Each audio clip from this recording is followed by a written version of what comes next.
every Uber driver in this country has got a negative experience about insurance. So I don't tell them I work in insurance anymore, right? So you have a conversation. People used to say dinner parties. I work in an office. I don't get invited to dinner parties anymore. So, but I think I sell trust. funerals, whatever, right? Whatever, yeah, exactly. Gary's fucking weird, mate. He won't give you a straight answer as to what he does for a living. He's over there trying to sell some trust in the corner. Yeah. What's he on about? He drives a nice car.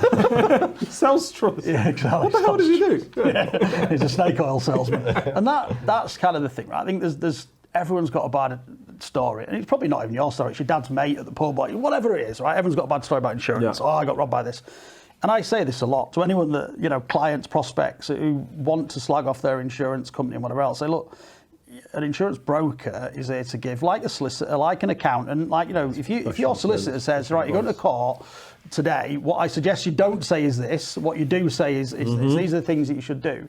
Similar thing with an insurance broker. Now, you go into those at a point of, the solicitor maybe when there's a massive life-changing event, or when it's, your accountant because you have to do, because your tax bill's due.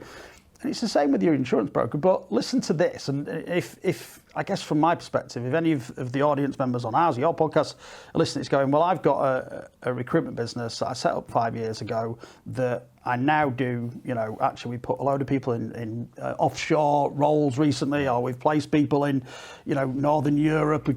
Bear in mind, Brexit and things like that have changed the rules from an insurance perspective as well. So, or I'm looking at getting into America, which loads of people do. We actively encourage people to do that. And we, quite often, we support them by introducing you're connected people. enough to be able to be actually integrate to these guys. Yeah.